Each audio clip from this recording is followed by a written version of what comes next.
Aldo B. Martin. Hello, Mel. How are you? Happy New Year. Happy New Year. I'm great. How are you? I'm really good, man. It's always good talking to you. I think we met because I heard your program. That's funny, Mel, It and was I the thought it was funny. commercial. It was the commercial, Aldo. You The liked the way I commercial, recorded my commercial. the commercial was amazing, and then I thought you were funny to boot. So I was like, "Yo, who is this? She's great." So that was it. That's how that came about. I, yeah, you guys, Aldo straight up reached out to me on Twitter. Yeah. And then did we talk on the phone or did we I don't even remember, but the communication was what you just said. But yeah, it was so fucking cool that you did that. And then also for the audience to know, time is slipping at 2022 in August. Yeah. One of my closest family members passed away. And as Yes. you know, Aldo, but my audience doesn't because I still haven't done an episode about it, but we'll touch on it for 2 seconds here just to give an example of what kind of person you are. A piece of shit. No, I'm just kidding. A really, really awesome guy. It depends who you ask. It depends who you ask. This is my show. You get my version of Aldo. He's dope. So I had posted, okay, so my family fucking fell apart. The family divided. A bunch of lies were being told about me, my mother, just complete psychotic, crazy bullshit. And I posted something on Twitter because I guess I just didn't really have any other outlet for this weird fucking situation that I was going in. It was kind of like a throwaway, but you reached out to me. I don't want to cry because I just did my face. Don't do it. But that meant so much because you had been familiar with a similar situation. You kind of knew like what I was going through. And that was just like, what a nice fucking thing to do. Yeah, man. I just related to the story in some regard because I had experienced something similar with my family, and Yeah, I just understood. So yeah, it felt natural to do. So I'm glad to do it. So far, I've had three like interactions with Aldo. One is, oh my gosh, you're cool. Let's do something. The second one is reaching out when I'm like in the fucking pit. And then we did your show. Yeah. The little series It Is Ma'am was on one of your shows, and that was really fun too. Yeah, that was fun. And I have to say, brave of you, because nobody wants to talk about that stuff, especially, there's certain information that's being kind of like hidden or whatever. It's hard to get the information out there, and it's risky, and there's blowback and whatever. So we both, Kay and I, just so appreciated you even just having us on. And it was fun, to talk about our stuff. It was fun. I mean, we were talking about what is it, transgender rights and transgender people and how that's being taught and how it's being taught to children. And I was just interested in learning more, like I'm okay with learning different perspectives and what different people have to say about different topics. So I thought it was fun. I thought it was more brave of you guys to do a full out show about it. I just had a conversation like 60 minutes with y'all. Yeah, it hasn't been without its repercussions, and especially for my co-host. Things got fucking crazy because that whole space is crazy. Well, and that was your show. So tell me about your podcast. Yeah. So Aldo has, how many podcasts do you have? I have 6. Damn, I have 6. Boy. Yeah, 6. I think I'm crazy, but I had 6 because I started with 1 and then it was like, wait, but I want to talk about this. And I also want to talk about this. And I'd like to talk about this. So it just became 6. And something tells me we might not stop at 6. I don't think you will. It's too fun and there's too many fun things to talk about. So I changed the name of this show from That's Funny Mel because I'm just not doing comedy right now. And like I'm not having comedians on the show. I'm not particularly trying to be funny. I mean, often like the theme song to that show says the very worst things are funny as fuck. But this is called Out of Control with Mel. And there's a Okay. reason for that, because it's going to be a lot focused on coercive control and things related to that, but it keeps it loose and open. We're not going to just talk about anything that's out of control, which is pretty much everything. So I like it. I like the title. I do like the title. I know a little something about coercive groups, a little bit. yes. So, not to keep talking about myself and this long introduction, but that is how Aldo and I have come together today Yep. to Yep. talk That's specifically about coercive control. And that's a lot of what your first podcast was, the Reclamation. Is that right? That's correct. Yeah. My first that's how I cut my teeth, as they say. Right. That was my first foray. Yeah. Tell me about how that started, because I know you tell it.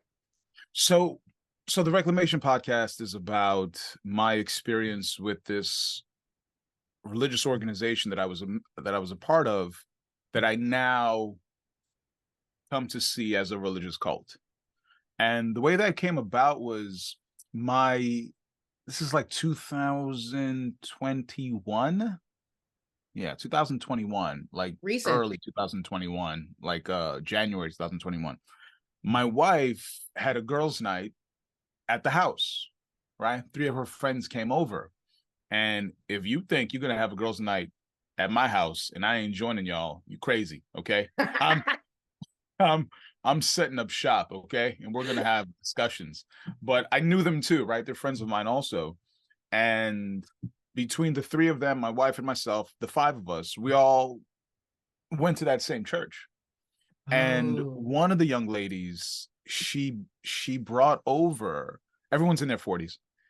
This one young lady brought over 3 photo albums. When's the last time you seen a photo album? Well, Right? in my drawer in the other room, but yeah, no. Okay. All We right. So were revealing our age for those who can't see us. for the young people out there, a photo album is literally a book, a physical book with pictures in it. Okay. That's literally it. A And book? right. Right. And she brought that over.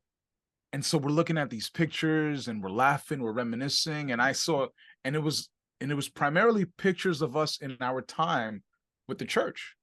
Right. That's all it was, because for us, the church was 24/7, 7 days a week, 365, 24/7, 365. And so all the pictures revolved around church. And there were a few pictures of me in it. And I was just cringing, because I'm like, what am I wearing? Oh my God. I really thought I was cool. Oh my God. It was, but it just brought me back to, man, because anytime former members from that organization get together, anytime we get together, our conversations always go back to the church, always, even if we try not to, because nobody else would understand. And so as we're reminiscing and looking at this photo album and laughing, I thought, I got to do a podcast about this. I just absolutely have to. And then I did the Reclamation podcast later that year in December 2021. So that's how With that came Cousin about. Eddie. With my man, Cousin Eddie. Cousin Eddie. Yeah. So you guys, if you're into this subject, which I happen to know you are, because analytics tell me that this audience likes true crime. Thank God, because I'm obsessed. So yeah, the podcast is really good. There's a lot of humor there, a lot of heart. You have guests and a lot of, learning about the psychological aspects and stuff. It's super valuable and it's really interesting and entertaining. It's a good show. Oh, I've been binging it since yesterday, including this morning, you guys. I've really been enjoying it. Thank you very much, because I just wanted to talk about it, not so much to discuss the church or out the church or criticize the church. That wasn't it. It was more about trying to educate the public of how somebody gets caught up in something like that. And when people talk about cults, they talk about, or cult members, obviously we talk about Jim Jones. That's always the go-to. But we as a society, we look at those people and always think, man, how dumb are you? Right? Like, why did you fall for that? Why did you fall for that? But there's many reasons for it. And I was just hoping with the podcast to kind of have the audience walk with me as I flush these thoughts out. And I was fortunate enough to have people listen, and then former members also joined me on the program to tell their story. And for a lot of them, it was the first time they told their story to anybody. and it was an opportunity for us to kind of commiserate and create community. And the podcast was a lot of fun, and met a lot of great people from it, and I was able to really heal in a lot more ways Yeah. than I thought I needed to. You know, I was thinking today because in one of the most recent episodes that I listened to, you had mentioned, oh, I was thinking about, okay, trauma and the levels of it. Okay, so you were talking about how, oh, well, my abuse wasn't so bad as like some other stories you would hear. You were just kind of clarifying, like, I'm not a Jim, this isn't a Jim Jones sort of situation. And I want to touch on that really quick before you get into your story, because I had a situation, and I covered it in a previous show, a job that was a little bit high control, and it really fucked with me, especially the Mm. owner and my relationship. It was definitely a little cult of two on the way. I'm not complete cult, obviously, but I seem to be having the most issues in this way because of my particular things that were going on with me, right? So I've been wanting to talk about that. And I had talked to Casey at the Cult Vault about it. And she has some information that you fill out, whatever. And I've been sitting on it for over a year, not responding to it because I don't want to cry. I didn't feel like the things that I went through were enough. But when I start to talk, look at this response. There's something there, right? Yeah. Anyway, Casey was nice enough to be like, hey, I hear this a lot about the levels of trauma, right? So then I was thinking about what you said, because she was like, you can't compare yourself. It's different for everybody, blah, blah, blah. And while there, like, a lot of people in these groups, especially if you talk about like the Mormons, people that are like marrying children young, and there's rape and shit like that going on, like the Amish and everything. Even if your trauma isn't physical and you don't recoil in that physical way, psychological, um, It counts. I can't think of the word, because and I love that about you too, because you said, like, why can't I find the words? I'm like, good, because I can't find them sometimes too when I need them. But the not an invasion, but like, when violation, a psychological violation can be just as traumatic as a physical one. Now, the physical one will have both, but a psychological, I mean, when someone gets into your brain and starts manipulating the things that you're doing, Stays with you. fuck. And you're Stays. going against your nature and and at the time, sometimes it's happening and you're still fucking doing it. Did that ever happen to you? Has what happened to me, like whatever it was that I was being coerced into, still lingered even after I left, that type of thing? Well, in the moment, maybe at the time before you left this situation, you might have been aware of what was going on, but still acting in like your programmed expected way, even though you know better. Yes. Because and you're not at the point yet where you can voluntarily stop because you're a little scrambled. Yes. Yes. Yeah, Yeah. I think so. I think so. And I think that's part of why I stayed with the organization so long, you know? Like, it wasn't a surprise to me when I came to the realization it was a cult. It wasn't a total surprise. Like, I've heard the word before, and there were red flags for sure, but I ignored them. Right. I ignored That's them. part of the violation, because later when you look back at that, you're like, I did that to myself. Mm, They got me to do that to myself. How did yeah. I give them that power? How did they get that power from me? So, and that's of course what your show is about. But I was thinking about that because you had mentioned like, oh, my trauma's not so bad. And Casey reminded me, like, don't compare, I mean, not that you were doing that or I'm trying to school you on that. It's just a point No, for other no, people. Like, no. your trauma is your fucking trauma. No, you see, that's the thing, and that's what I learned in the process of doing the program. Right? I was like, nah, I was in a cult, but it wasn't like to this degree or that degree, and my control wasn't to this degree. But it it it matters, but it doesn't matter in the sense that something still happened, and it had an effect on me into my 40s, and Yeah. I left in my 20s. You know, so Yeah. but I also, And yeah. you're like a cool guy with shit going on and other thing, and still. Still, still, like Yeah. there's a shame there. There's a shame there of telling people. And I think what I've also found is I've met a lot of people that are still members of the organization, of the church that I was a part of.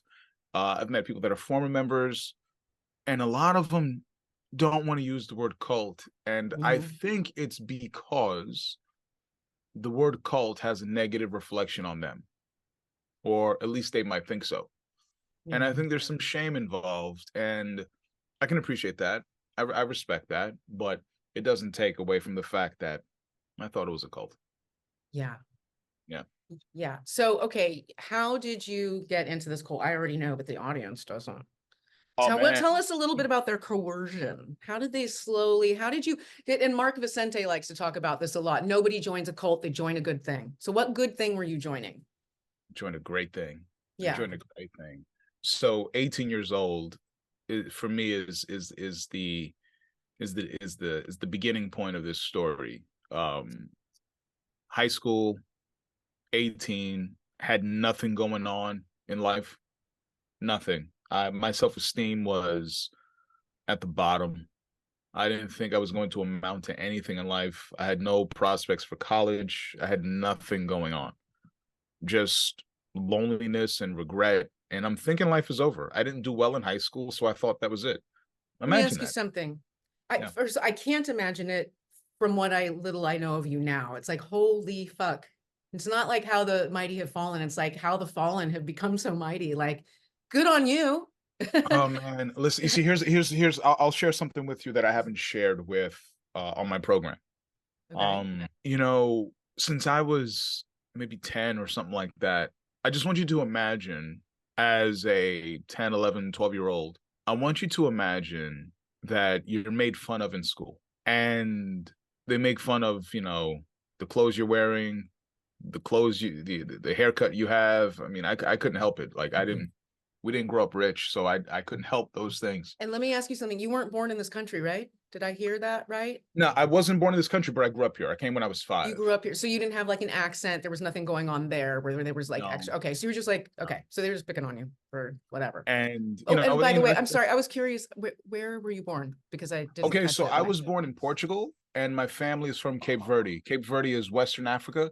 So my parents were born in Cape Verde. They moved to Portugal. I was born there. My brother was born there, and then we moved to America. So I tell people, yeah, I was born in Portugal, but I'm Cape Verdean. Like I don't have any Portuguese lineage, right? Everyone I who do. was, oh, you do. All right. I So do. you got It's so part, fucking cool. you got I've it not part. been there though. And you were born there. I came from there. Yes, I came from Lisbon or Lisboa, as we say in Portuguese. And Okay. so came here when I was 5. Picked up English, I think pretty quickly. I mean, kids do. I don't really remember the Yeah. moment I did, but anyhow, I just remember, turning 11, 12, 13 years old, and now kids are making fun of you for shit. But that's what kids do. But then I want you to imagine going home and your dad is an alcoholic who who's verbally abusive and tells you you're stupid and tells you you're a piece of shit. I'm And he smiling says because like you and I have a lot in common, my friend, because we just don't know each other. This is fucking crazy. Keep going. and tells you that you'll never be anything in life. And then you combine that with the kids at school making fun of you. And I did nothing but just stay quiet and take it. That was So my way to fight. My way did to you fight was have, just stay quiet.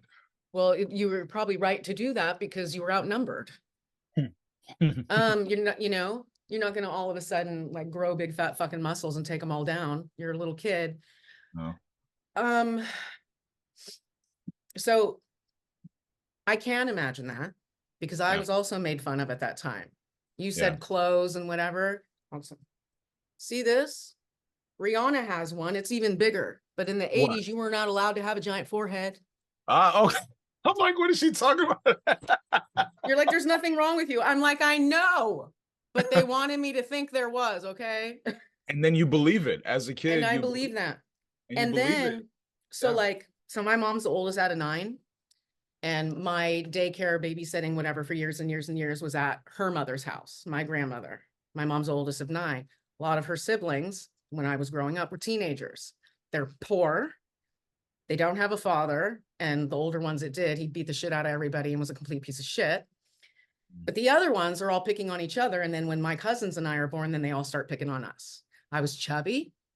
Mm. So I was fat, ugly, stupid. Can you believe it? Ugly? Are you fucking, come on. And I believed it forever. And it's still, anyways. Still there. Oh, It's yeah. it's still there. And so here's what I'm growing up with, and then you believe it. And then you As believe a it. kid, you believe it. And I remember, oh man, okay. Again, I didn't share this on my podcast, but I'll give you a little story. I remember this is probably eighth grade. So eighth grade, I'm 13 years old. I'm sitting in social studies class, and Mr. Jarris was his name. Mr. Jarris was a really kind man. So I'm giving him a lot of grace. And I remember he asked the question. And I've always loved social studies. I've always loved news. I've always loved history. I just had a knack for it. And I remember he asked the question. And I was sitting in the middle of class. And he asked the question. I raised my hand and answered it. Because nobody else had the answer. For me, it was just obvious. And Mr. Jarvis goes, you know what, guys? Aldo's becoming the smartest kid in the class. I shrunk. All eyes were now on me. I couldn't handle it. I said, Mr. Jarvis, that ain't true. I didn't say that, but it was just like, and I never raised my hand in class again. In any class. Junior high school, nothing. Nothing. I And can so understand that. You're like, no more, don't anybody, I don't want those eyes on me ever again. And I'll no, take the hit, right? because last time eyes were on me, people are making fun. So I don't, I'm not equipped for this. And I so want to ask you something. I'm so sorry to keep interrupting yeah, you, but because, okay, so your parents did you have grandparents at all that you spent any time with? And the reason I ask that is because that I think is what saved me, because they gave me the I self-esteem I that I have. I And I want to I know where yours came from. I don't know. I don't know where it came from. I Yes, I did. You My did. Okay, good. grandmother, not so much, but my grandfather, yes, yes. My grandfather was a really cool guy. I used to call him Mr. John. I didn't call him Grandpa. It was Mr. John. So yes, but it wasn't I didn't spend a lot of time with them. So, my there was just a lot of alone time. Even though I'm the oldest of five kids, there were always a lot of people in this two-bedroom apartment, but there was a lot of time, you know, in myself, and it was just a lonely time. There was a lot of silent suffering. Is the way I could put it. And so now 18 years old, I get approached, invited to a church service. I had nothing else going on in my life, nothing. I hadn't grown up religious. Church wasn't an option for me. I didn't know. I didn't care. Like, whatever. So I went because there was nothing else to do. And when I went, it was in Central Park. For those of you who've been to New York City, and if you haven't been to New York City, Central Park is just that, the park literally in the center of the city. Huge park, gorgeous park. And there was a church service happening in the park. And the way I would describe it is just a sea of positivity. That's what it was. The people looked beautiful, not because they were physically attractive, but because they were smiling and welcoming and accepting. It's beautiful to me. How many were there? Because About I'm a thinking thousand. of, okay, so there's 1,000 people there, and you've got your sad little fucking energy. I guess I'll go bum bum bum, and you walk into this elevated, like high, Yeah, like that. You're gonna feel yeah. that on You're gonna feel that. cellularly. It's like Cocoon. You ever seen Cocoon? Oh yeah. When the old people go swimming in the pool and they're invigorated. That's what I was. I was like Jessica Tandy. Cocoon. Right, that's who I was. And so I decided right then and there. I didn't know what it was. I didn't know what it was about. I didn't even know the name of the church. I don't care. But this is what I need to be a part of, because this is invigorating. This is singing to my soul. And And were you love bombed that day? love bombed. Yeah, I was, for sure. For sure. For sure. Yeah. So I for don't people know if people who aren't familiar with coercive control, that is a technique. Now, I don't know what the official scientific term for love bombing is, but this is the term that is used. And when you're joining a new group and everyone's up in your face, so happy to see you and tell you how great you are, even though they've never met you before, they know shit. You could be a fucking serial killer, but you're the best. yeah, yeah. And they fill you up with that. That's love bombing. That's It's the love step bombing. one of For coercive sure. control. For sure. And I'm not too sure if the people love bombing knew that they were love bombing, No, you know? I think a lot of this, some people don't know anything's going on and they're just in the thing and the thing is happening, right? And that would happen. You're with a group of people and there's a new guy. Of course you're going to be friendly. You're Yeah. not a piece of shit. So yeah, but in a big group dynamic, Yeah. when you're not sure what's going on and everyone's filling your head with all of this stuff, there's just a little something to keep an eye on. You just, because you don't know these people yet, right? But You don't know, but for me it didn't matter because no. I was like, wait, you guys think I'm cool? The girls don't think I'm ugly? The guys think I'm smart? I had never been surrounded by a population of positivity. Because Yeah. prior to that, I was like color purple. All my life I had a fight. But Yeah. now I don't, right? Instant acceptance. And of course I'm gonna sign up. Of And course. what that feels like to people, because I've felt this feeling before, and I think probably everybody has. If you've ever been new and been welcomed in this really, really great way, um, you feel safe, you feel validated, you feel I'm home. These are my people. Yeah, This is what I've been looking for. This is where I belong. It feels yeah, right because you yeah, are actually getting the thing that you should have gotten a long time ago, which was the unconditional love or whatever. And you're like, wait, yeah, unconditional love? I will fucking take it. Thank you. yeah. Yes, absolutely. Home is the right word. Home. It felt like home. It felt like home Yes. for sure. That was the first thing that popped into my head, but because I'm getting Alzheimer's, it popped out. So then I was like, blah, blah, blah, blah, and then it popped back in. Oh boy. Okay, so you're at the park that first day and you're like, sign me up that day. Like, not that there's a paper to sign, but yeah, sign me up. If there was one, I would definitely I would have pushed over an old lady, okay, to be the first one to sign up. All right. Would Like you have this signed the Scientology billion-year contract if that had been not Scientology, but if this church had been like, here's a billion-year contract, would you like to sign this and be with us for a billion years? Would you have signed that day? what? Hell yeah. Are you kidding me? What? Happiness and love and attractive people that accept What? me.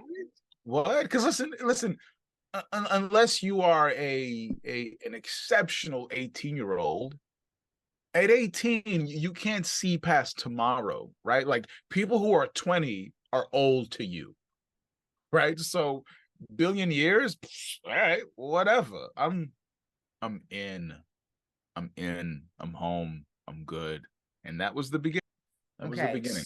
So tell us all of the good things in the beginning that kept you coming back, and then maybe, I don't know, something that comes naturally next. Either you noticed something, or I know you're sailing along, you're showing up every day. And I know this one, you were there for 9 years I was there for 9 years. Yeah. and you started at 18. Started at 18. Yeah. And so you start learning about this. The church starts teaching you about the Bible, right? They had like a set of lessons. They're teaching you about the Bible and about God. So for me, this is the first time I'm learning about the Bible and God because I've never done church. I've never done any of those things. But what's really happening is they're teaching you to worship and obey God the way they worship and obey God.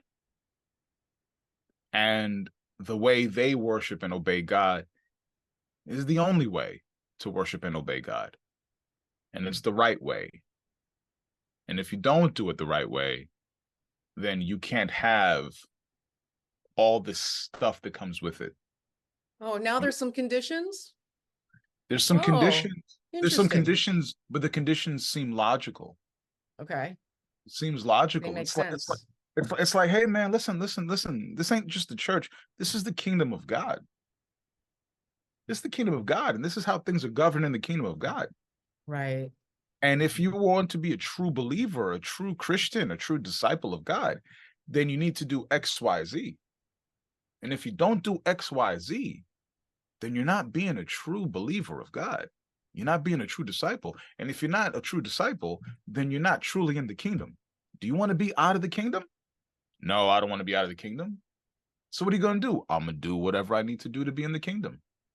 So yeah, it's conditional, but at the time you don't realize it's conditional because it seems logical. And you're trying to learn some, so you're trying to learn the Bible, and then you know that by learning the Bible, you're going to try to take Jesus's example. That's like what everybody's trying to do, is become a better person. So you think, well, of course, if I'm going to need to be a better person, there's going to be a little work put in. Of course, I can't just show up as I am. Yeah, makes sense. It's going to be a little bit of work. So you accept all that. You accept all that because one of the things is, if you don't do this, then you won't have this. And by this, I'm saying the community, the Yeah. family, the home. You will become homeless. Who the hell wants to be homeless? And so that's what it was. And it wasn't like, and so I was just all in. I didn't need any more convincing after that. I went about and did the formal lessons that the church has you go through to become a member. And then I got baptized a few months later. It took me that long because my parents didn't let me get baptized. They were like, we don't know about this. Okay, so yeah, I didn't even think of your parents during this little journey. So you're in contact with them. It's not like you're holed up in a cult somewhere. You've just I'm joined living a with them. religion. Yeah. You're in New York doing your thing. Yeah. Yeah. But your I'm living parents with. weren't down with it. Okay, what did they say? What were they picking up on? Well, my pops was a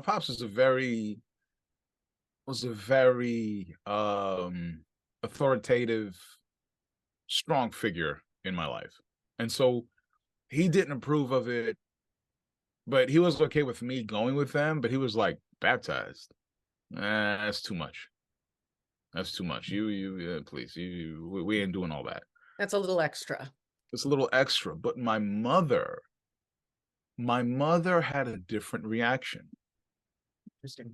She had a very different reaction. My mother told me, this is maybe a year after being a member.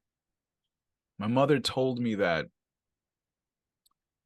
she saw that when because I was a very gregarious child, talkative, outgoing, kind of sure of himself, but a regular kid, happy kid. But she said she noticed when I, became 10, 11, 12, 13, that the light went out of my eyes. Hmm. And she noticed the sadness, but didn't know what it was. And you're a teenager at this point, almost. Like, no parent, even if they're like, no one's gonna fucking know how to handle you. We're getting into that age where no one can do shit. Anyway, yeah. Yeah.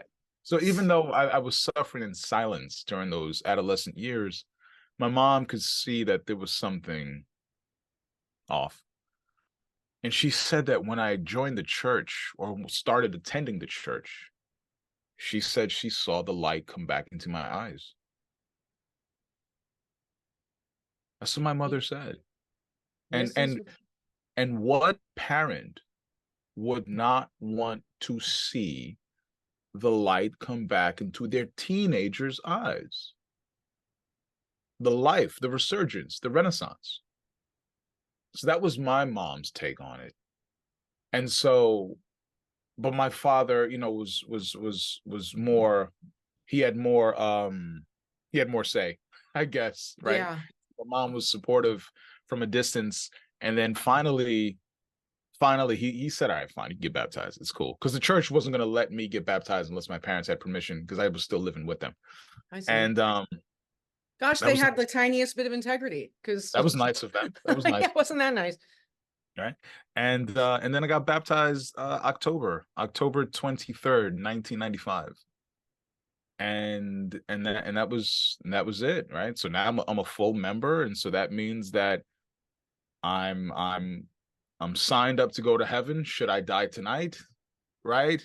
I now get to date the women that are in the church, because you can't date anybody outside the church. Can't do that, but you can date the Faulty. women a little bit.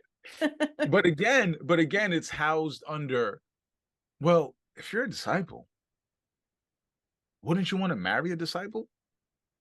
Can you Yeah. imagine marrying a non-disciple? What kind of life is that? And you're like, yeah, no, I don't want to do that. You want to marry somebody that lives the life you live. Yeah, you're right. And who are the ones that live the life you live? Disciples. And where can you find disciples? In the kingdom of God. And where's the kingdom of God? Our church. Duh. Why look anywhere else? You have 1,000 people to choose from. What the fuck? Who understand our life, who are like, we're gonna rise Oh, above wait. everybody else. Can I pause you right there? Yeah. So that 1,000 people was just the group in Manhattan. Right. So the church was citywide, and there were 5,000 people in the New York City church. And then you find out that it's not just New York City, it's statewide. New York statewide. And not just New York statewide, it's nationwide. And not just nationwide, it's worldwide. In over 100 countries, I don't know how many cities, and we were well over 100,000 members. So it wasn't you had 1,000 people to pick from, you got 100,000 people to pick from. Right.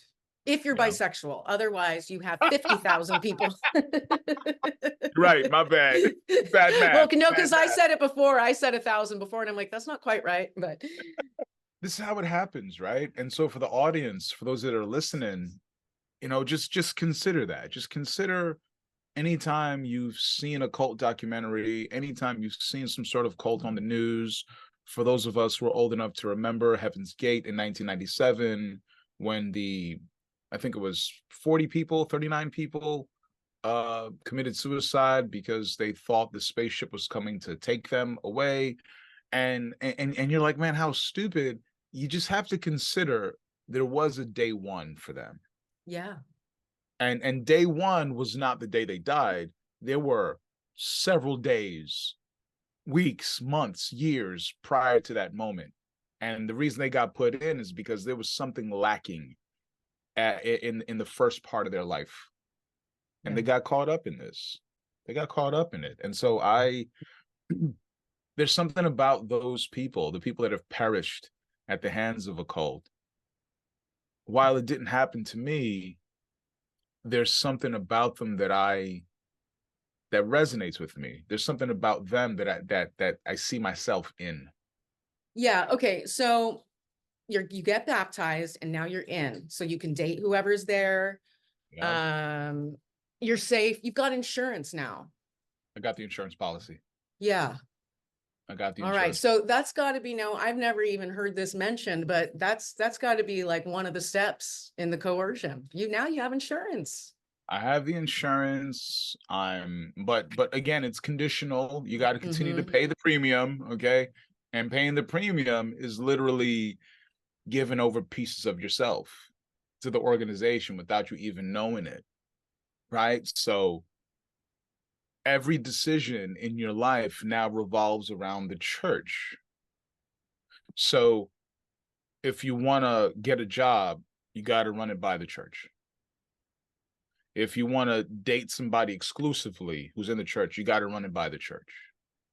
If you want to attend a certain school in a certain location, there's got to be a church in that town, and you got to run it by the church. So every life decision going forward, you have to run it by the church. And by the church, meaning that it's an MLM system in the sense that, you're assigned somebody who's you call it a discipling partner, but they're really like your supervisor. Your handler. Your handler. It's your handler. And you became a handler yourself. I became a handler too. Yeah, I did. As one does.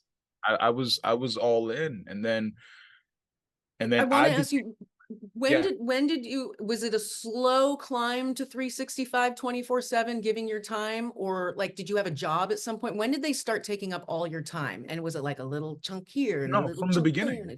Fuck. So you're in 24/7 from the beginning. Yeah, it's not like when you get baptized all of a sudden. No. you are, from the moment you come and they say, hey, do you want to study the Bible? And you say, yeah, let's check it out. Then remember, they're showing you strategic, specific scriptures that adhere to the way they do things. And so right away, you're taught, all right, if you're going to do this Christian thing, then you have to actively recruit people. Like, even right now, I'm not a member. So what?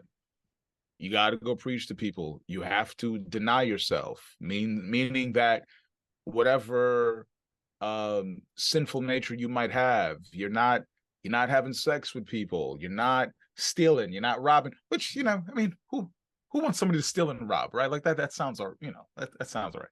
But you're expected to behave like a member, even though you're not a member yet. And so once they see you doing that, then you become ready to get baptized. So it's not like you say, hey, I'm ready to get baptized, let's do it now. They're more like, we'll see if you're ready or not. And this is how they choose. This is, it's not even their choose. This is how they weed out the people they're not going to be able to control. Like, we'll start from day one and see what the fuck, because if they're not going to do A, B, and C, we're not going to baptize us because he's not going to do the things. It's a good point. I never thought of it that way. Well, it happened in Nexium. And I don't remember exactly what the example was. I have heard of it on the show, but yeah, it was the same kind of situation. Understood. Yeah. And this whole thing with this cult conversation, because for me it wasn't what, maybe I should probably wait, because I wanted to talk about the word cult and how I came to that, but I think you were asking about red flags. What do you want me to do? Yeah. Well, yeah, because I was asking, like, when did they start taking all your time? But you're like, from day one. But so then we can just go to other red flags. Yeah. Yeah, the red flags. I remember one of the biggest red flags, and I haven't shared this one on my program, but this one was the biggest red flag. Exclusives. We got exclusives here today, people. Exclusives here in 2024. I remember I was in my early 20s and I was a college student, and I brought my sisters to church with me. And my sisters at the time were teenagers, right? And because I was with the college ministry, and it was fun. I mean, it was fun. It's a good time. Were they like 14 or 18? Like, what age were No, like high school teenagers, like 16, 17. I think one was 16, the other one was 14. Okay. Something like that. Mm-hmm. Anyhow, they came, and I remember after church, a bunch of us had gone to this fast food restaurant, to a Wendy's, right? That was in my group had like 100 people in it, right? It was a vast young group of college students, and we all went to Wendy's, and we're all hanging out over there, and everyone's sitting with some different people. But then I had to go to a church meeting. I had to go to a meeting, and I said to one of the female members, I said, hey, listen, I gotta go to this meeting, man. Can you watch my sisters for me? I'll be back.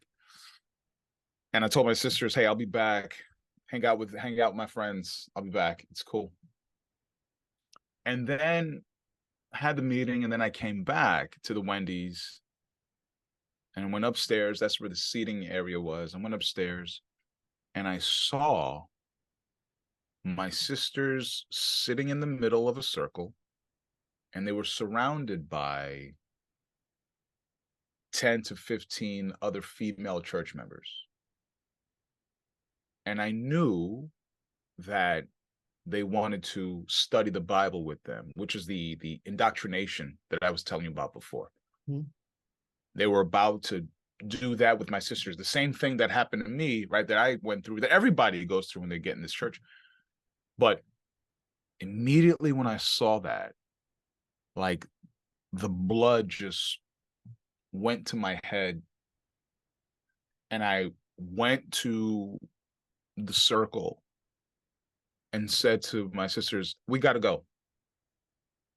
We got to go. They were like, Aldo, but I was like, we got to go.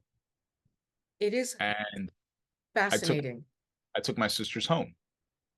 I took them home because at that moment I didn't want this for them. I feel like you said you saw that, and I can imagine that moment, right? You walk in, your little sister. I mean, it sounds creepy as fuck. It sounds like devil worship shit, right? Like a pentagram and everyone's in the center, and like, who fucking knows, right? A circle with people inside. Your little Yeah, sisters, your little sisters, you're the big brother. I yeah. feel like your body knew something was wrong. Like your brain didn't even have time to, you saw that and you were like, no, absolutely not. That's I exactly what haven't even happened. processed a fucking thought, but no to that. That's exactly what happened. And I took them home. And then later on, this is the part that I vaguely remember, but one of the leaders from the church approached me about it, and I said, nah, nah, I don't want my sisters doing this. They're not ready. And I remember getting chastised for it. Not really in trouble, but I was, they looked down on me for it. But that was a red Coercion. flag moment for me. That was a red flag moment for me where I knew that this ain't good enough for my family, because I knew that what I was experiencing wasn't totally right, but it was the best thing that I had. So I didn't leave. I still stayed, but How long had you been in when this thing with your sisters happened? ooh, I think this was like 2000. This might have been 2001. So at that moment, I was like 5, 6 years. So 95, 90. I was 6 years in. Wow. And even Maybe then, maybe 5 years in, maybe 5 years still, in. that's a long time for you to have been indoctrinated, but still, your gut, though, because we got a brain in our gut, we're discovering. Nobody even knows what the fuck that's all about, but your gut knew. Yeah, my gut. And that's just so fascinating to me. Yeah, my gut knew. That's like that little spark that we all have. There's just that it's like, The inner I don't, voice, yeah, the inner voice that sometimes we ignore, and that and for me, the inner voice. I don't remember having an inner voice telling me not to join this church. I don't remember that. That's the funny thing. I really don't remember that because as I said on the podcast a few times, if I had to do it all over again, I wouldn't change a thing. right. You're making me think back to the shitty job that I had, the one that Okay. I'm going to talk to Casey about. And I I worked really hard because they weren't paying us anything, and I worked really hard to get paid. So I created positions for myself, worked extra. Like I was like, I will dedicate my life if you will fucking give me money to live, you know? Um, and I put up with all this crazy psychotic bullshit for a really long time, but I got to the point where first I started training everybody. Then it got to where I started interviewing and hiring people. Hmm. And so, like you with your sisters, when it wasn't about me, and I'm sitting in that room and I'm enticing this person to come work here, and my heart is like, okay, I want this person because they're good and I need them because I need good people here because I'm fucking dying because this place sucks, but I don't want to do this to this person. Hmm. I can't in good conscience keep hiring people. Yeah, man. Yeah, yeah, yeah, yeah, And that yeah, was the beginning of the end. I didn't last much longer. I lasted maybe 2 months after that. I hired a yeah, bunch of great people and then something happened. But anyways, this isn't about yeah. me. But yeah, same exact thing. When it came about someone else, all of a sudden it becomes real clear. Isn't Not it for interesting? yourself. Isn't it interesting how these situations that you and I are discussing, they're not related, but there's so many similarities. There's so many similarities, and that's what I was hoping to achieve with the podcast, that it would appeal to people's nature, human nature, their instinctive nature, and how they might see themselves as, you know what, if I was in your shoes, I might have joined too. And that's what I was hoping to get. That's the reaction I was hoping to elicit from the audience, and I hope I did. I hope so. Yeah, well, notoriously, people, you make your podcast. I've been out of work since COVID started. I listen to a gazillion podcasts. So I've heard every goddamn cult How angle. many zeros is in a gazillion? Gazillion. I can't even say the word of how many. It doesn't even exist yet. That's how many podcasts I've listened to about cults. And now, of course, I've derailed my train of thought. Damn. As one will do. My bad. I think that was my fault because I asked It's you never about your fault. It's always my fault. But yeah, seeing it, it's interesting, right? because your own, whatever your childhood programming was through the things that you told us, you shut down, quiet, don't fight back, don't say anything, you know? So you learned to ignore all that shit for you, but you were not programmed to ignore it for someone else. That instinct was still there. It was beaten out for you. You don't count. You don't matter. You won't be heard. So don't even fucking try. But you saw your little sisters, and there's still a part of you that's like, well, this is very clear. I have no sense of how to protect myself, but there's no confusion. Yeah, I think I've always, not always, but there's a part of me that can take abuse, but there's a part of me that does not like seeing it happen to other people, and I'll speak up on it. Can I give you an example? Yes. And this is not related to the church. This actually happened a few months ago. A few months ago.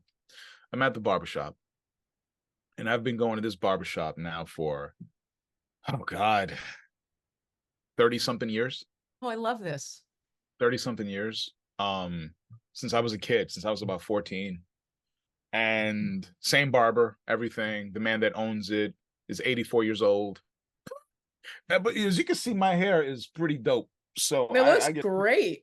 I get great haircuts. Okay, I get great haircuts. But anyway, I'm sitting in the barbershop on a Friday evening, and and it looks like the Coming to America barbershop. I need you to imagine that. That's what it looks and sounds like. Okay. Okay. And the place has not been, inside the design has not changed since I've been going. It's the same. Everything's the same. So it anyway, literally looks like, because that movie was from the 80s. So it has the same interior as the fucking barbershop from that movie. Yeah, it's everything it's incredible. But anyway, so I'm in there, and there's about maybe 5 or 6 guys in there. And there's this one guy that came in who never gets his hair cut, but he always comes in to talk shit. Always comes in to talk shit. And he's annoying. He's one of these people that just talk shit to try to elicit an argument from somebody. So I always ignore him. So whatever. So my barber finishes, whoever's in the chair, he finishes the person, and then he calls next. And the next person was this kid, teenager. And so, I see the kid go, but the thing about the kid was I picked up that he was gay. It was just something. The way you pick up somebody is black, somebody's white. I just picked up he was gay. But whatever, right? I didn't think twice of it. So he sits down on the chair, and the guy that's talking shit, he now starts looking at the TV, and he's talking about, and he says out loud, he goes, "Yo, man, I don't want to see this shit anymore. I'm tired of gay people on TV. I don't want to see this." He says this out loud. I'm on my phone, as everybody else is, looking on my phone. And when I heard him say that, I looked up and I turned to him and I said, "And what the fuck is wrong with being gay?" Barbershop stopped. Like the record stopped. And everyone's looking up. They're looking at me like, oh, they're like, "Oh shit, is he gay? We don't know what the hell's happening." And then he was like, "Nothing." I was like, "Well, then shut the fuck up then." And we had a little bit of a back and forth, more me than a fourth. And he got quiet and he left. And then I went back to my regularly scheduled phone activity. The kid who was in the chair, finished his haircut.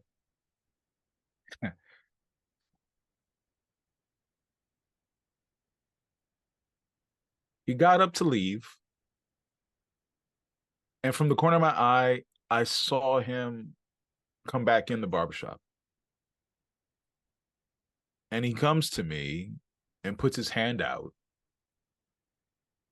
and gives me this really firm handshake and looks at me and just silently says with his eyes, Mhm. he says, "Thank you." And I remember looking at him and I started tearing up. And I'm like, "Get out of here, kid. What do you get out of here?" Like he's doing right now. I know you guys can't see him, but Aldo's getting emotional and it's beautiful. And so that's kind of who I've always been. You know, I could take it for myself, but when it's somebody else, I'm not I'm not interested in that. And that's what happened with my sisters that day. Yeah. Yeah, you're just a good egg, Aldo.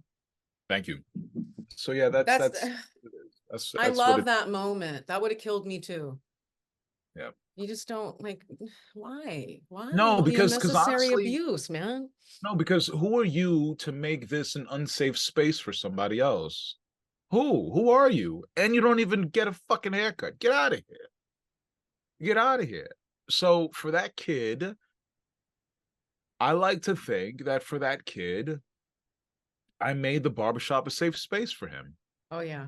And he's able to come back. Well, and he knows that all those people that work there know that you've got his back. We've been through this. This guy's chill. He's coming here. This is his spot. We've established this is his spot. He can come here. Yeah, man. Yeah. Yeah. So that's related. I know it's not the cult thing, but Yes, it is.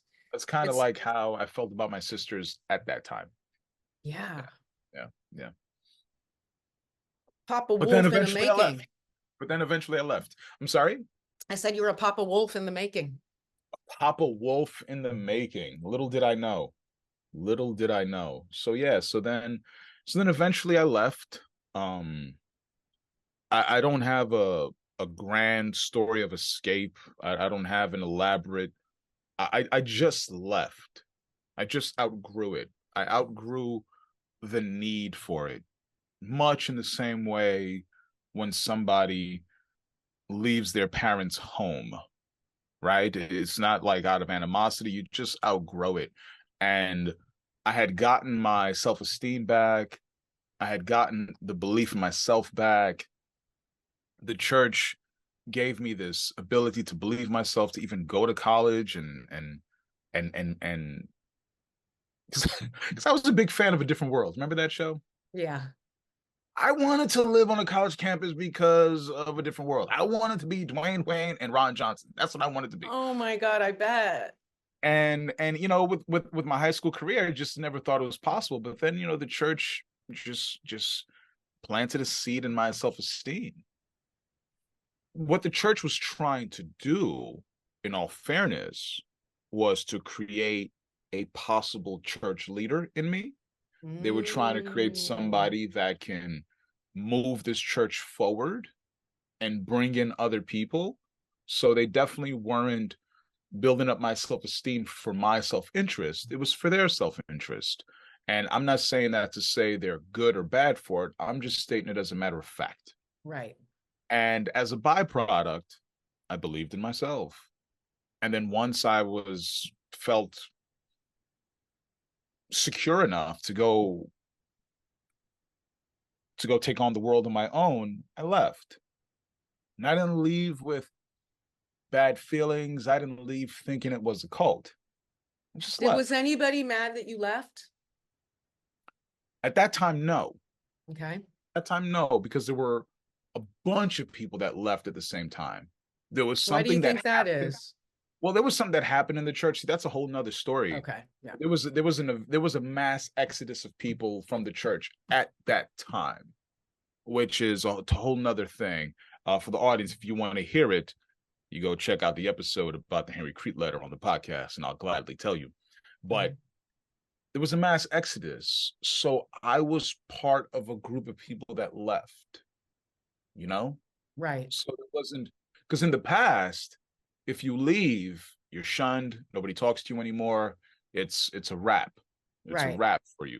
But in this case, no, I just left. So nobody really noticed or cared because there were other people leaving anyway. And so I didn't leave thinking it was a cult. I didn't start to believe it was a cult or think of it as a cult until almost 9 years later.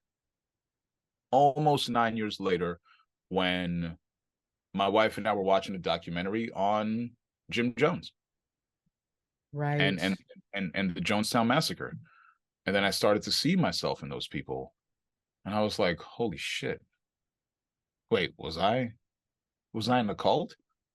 Because then I started looking at the definition of a cult, and a cult can be a devotion, a devoted attention to a particular person or thing. And I'm like, okay, that checks one box. And then a cult is also a religious that's regarded as an orthodox or having a spurious origin, a falsified origin. Whereas, the church that I was in, we were taught that we started in 1979, but we're direct descendants of the Bible, of the church from the Bible. So between the first century and 1979, nobody was saved. There were no Christians in the world ever until 1979 when we came about. Right. Interesting. So for me, that's kind of spurious. That's a falsified origin because it gives you the impression that not only are you the only ones, you're the first ones in 2,000 years. You the Right. OGs of Christianity. OGs of a triple OG. Right. Yeah. And the second definition of a cult is that there's a great devotion to a person or an idea or a movement. And I can honestly say, as the church wanted to make us disciples of Jesus Christ, we as church members were disciples of the church. It was the church that was worshiped. It was the church that we were devoted to. It was our way of doing things that became the object of worship. And that is what made it a cult, you know? Right. And that's how it goes. And there's people who will tell me they don't think it was a cult. And they'll say things like, well, we weren't in a cult because we weren't in like Jonestown, right? We weren't in like Heaven's Gate. People didn't kill themselves. Well, I'd like to challenge that thought. I'd like to challenge that thought. And I want to give you something to think about, Mel. Yeah. Imagine if, you were to tell me that you've experienced racism. Mm-hmm. Right? Imagine that. You told me you experienced racism. And then my response to you is, oh, did you get lynched? Yeah. No, you didn't get lynched. All right. So therefore, it wasn't racism. Imagine me telling you I was in a cult and you say, did you drink Kool-Aid? No, so it wasn't a cult. You don't have to suffer a violent death in order to be a victim of racism. You don't have to suffer a violent death in order to be a member of a cult. It don't work like that because those people in Jonestown, they died November 18th, 1978. You know what, Mel? It was a cult November 17th, though. Yeah. It didn't become a cult the day they died. It was a cult years before. Yeah. They were conditioned. I wanted to ask you about the sinner stuff. And there's something else I want to ask you about too. And I don't want to forget, so I'll write it down. It's right there. It's just about college.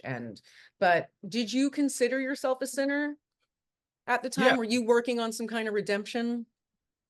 Redemption? Well, just because you had mentioned something about, you were learning all about sinning and stuff. And so I'm worried, I not worried. I was wondering like, oh, did he have like a personal thing where he's like, ooh, like this is for me. I better. I didn't. No, Okay. I actually didn't because at that time when I joined when I was 18, listen, I I had no sexual experience at that time. I had nothing. I didn't smoke. I didn't drink. Nothing.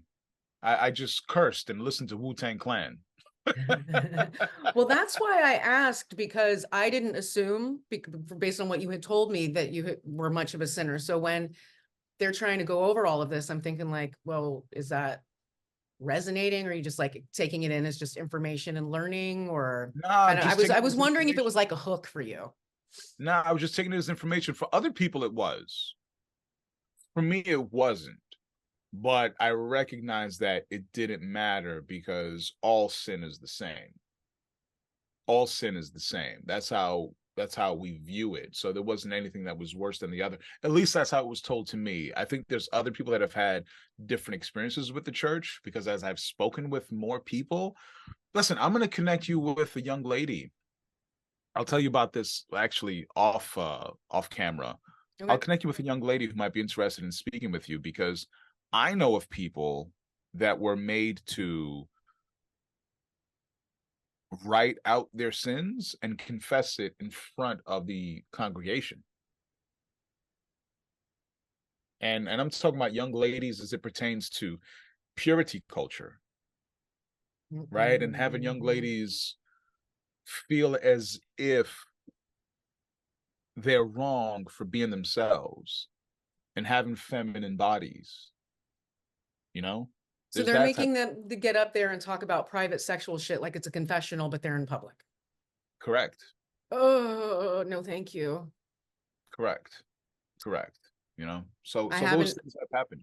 Yeah. that brings up a memory from that shit job. Like, Okay. So it was a spa, and it was a brand new business. They didn't know what the fuck they were doing. They had no business employing people, starting a bit nothing. They fucking retarded. Okay. Sorry for using that word. Okay.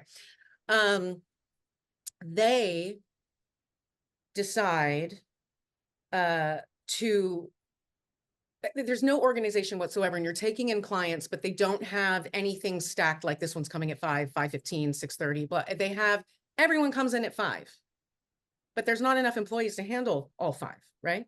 okay. So these 2 girls that have been working there for a while, and they're drowning. It's not working, nothing's happening, and they hustle, sweat, bleh, and it's a spa. You're supposed to be like, hi, how are you today? You're in slave conditions, not field slave, but like it's hot and you're like, okay. Yeah. Yep. So Sweatshop conditions. sweatshop conditions. Yeah. Thank you. Which is interesting because sweat was a part of it. I'm I not going to mean, name the business, but okay. people who know this business will know If what you the know, fuck I'm if talking you know, about. you know. If you know, you know. Yes.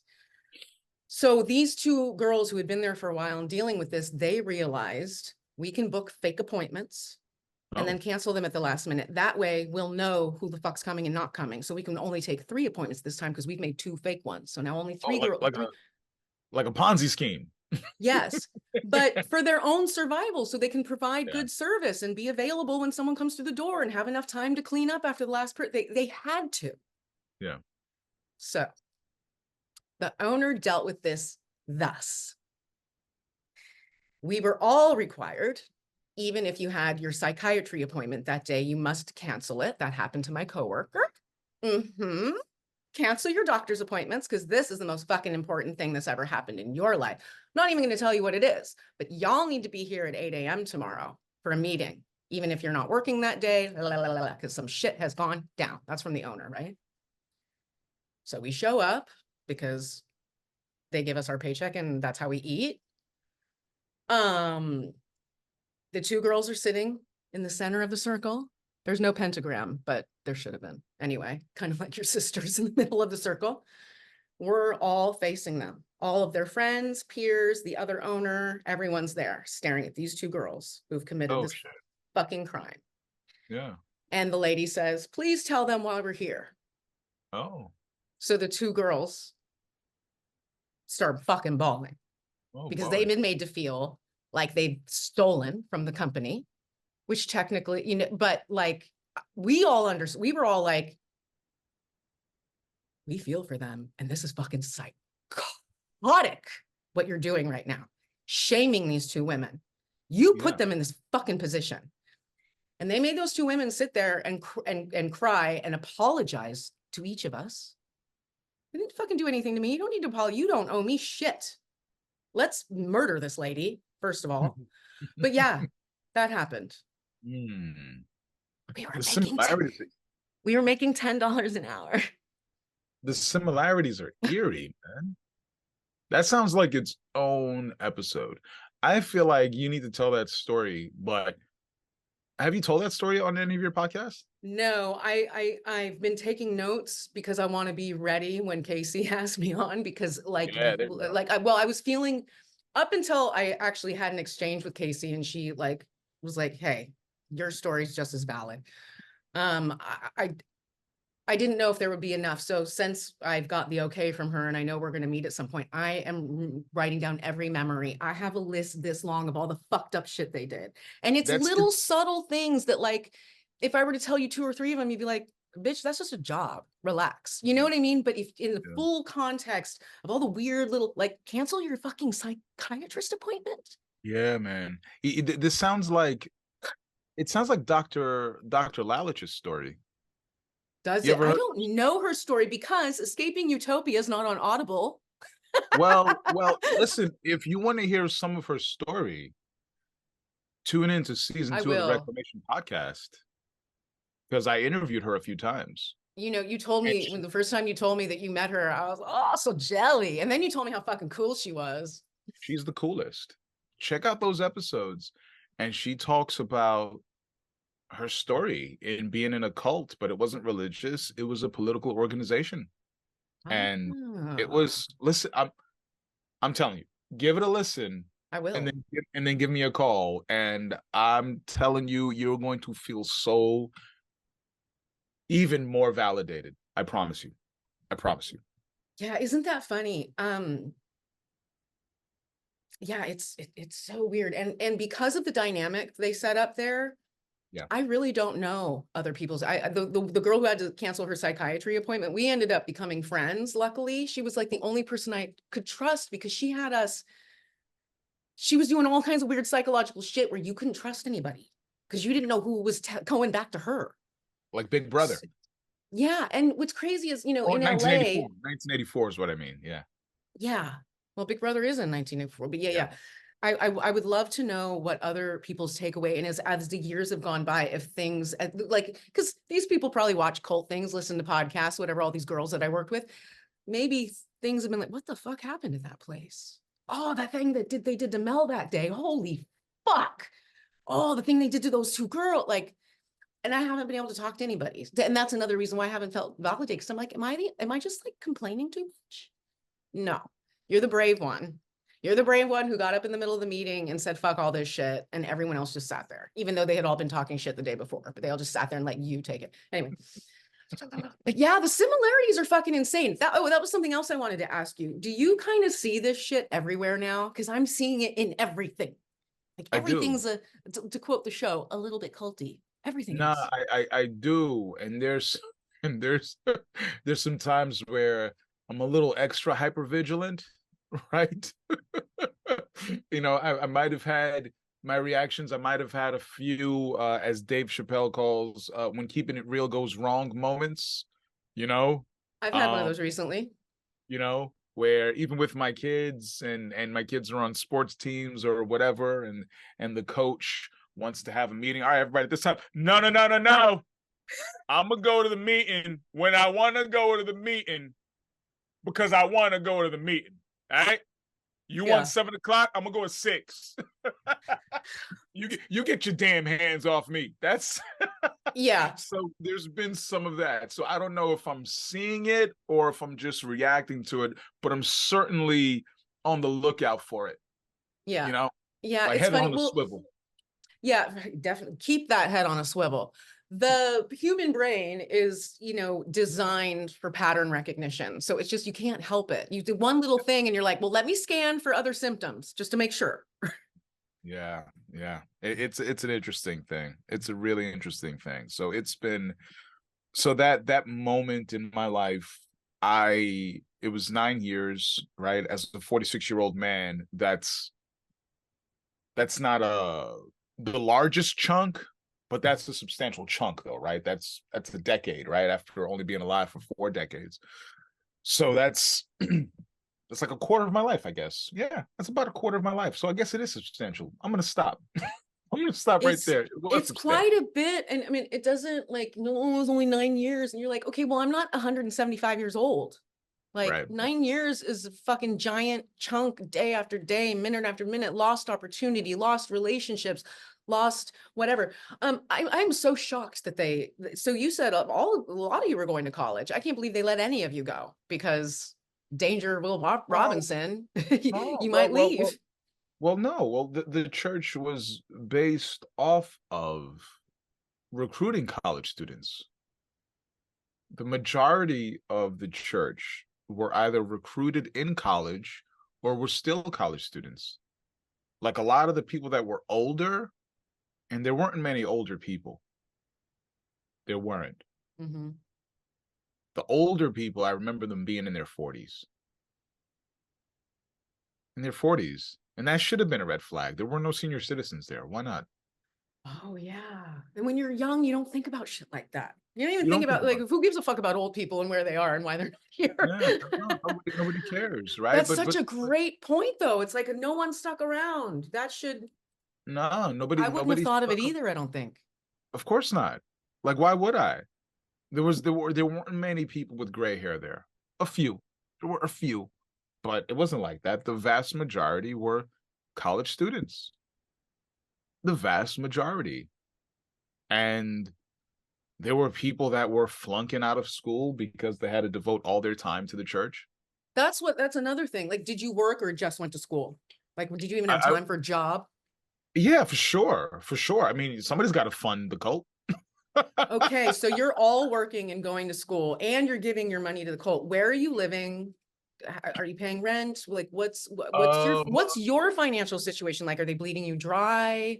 so now they weren't bleeding me dry. I lived with my parents up until I was in my early 20s, and then I moved in with roommates who were all members of the church. Okay, yeah. And by the way,